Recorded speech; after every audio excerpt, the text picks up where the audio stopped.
Il y a 5 catégories de personnes dans les dons. 1, c'est les orphelins. 2, c'est les veuves. 3, les prisonniers. Les pauvres. 5, les sans-abri. Écoute, si tu pratiques ça et que ça ne marche pas, porte-moi plainte, je vais te rembourser ton argent. Je peux vous donner une petite anecdote.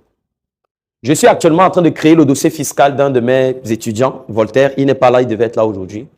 Son chef, chaque vendredi soir à 12 h, je pense que mes participants de la formation étaient là le jour où il disait ça.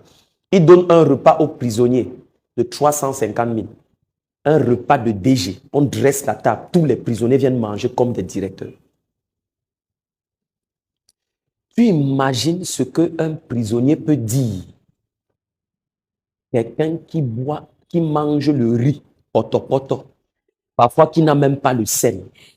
Tu viens lui donner une nourriture soignée. C'est un prisonnier. La parole qu'il va déclarer sur toi, cette parole-là va t'accompagner jusqu'à... Il tente même de dire là-bas par hasard que s'il y a même des employés qui ne partent pas, si on ne les paye pas, tu vas caler. Je te dis la vérité, tu vas caler. Pourquoi? Parce que c'est des personnes dans le règne spirituel qui ont une voix très forte. Les crachats d'une veuve qui a perdu son mari depuis 17 ans, tu lui offres un sac de riz. My God.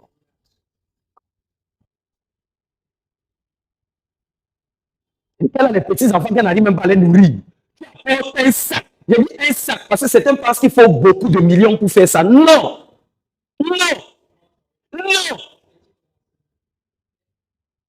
Un petit sac de riz de 5 000 peut faire pleurer une veuve.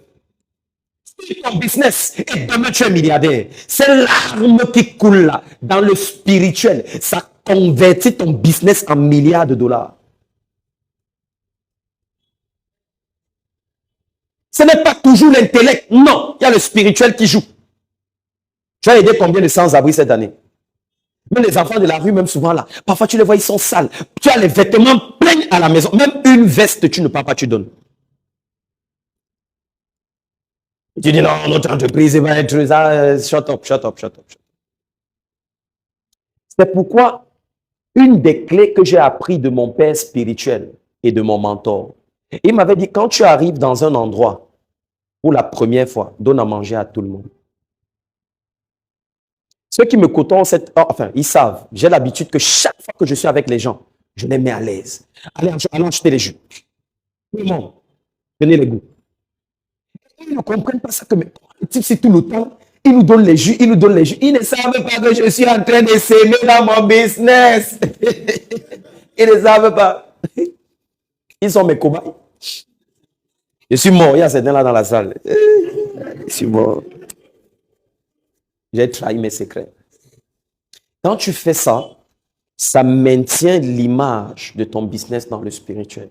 Donc même quand quelqu'un vient avec une mauvaise intention, les paroles qui ont été déclarées sur toi par ces personnes, ça te maintient. Il y a certaines veuves même que tu vas aller voir. Elle va te dire que l'homme avec lequel tu travailles là, il n'est pas bien, sépare-toi de lui. Oui.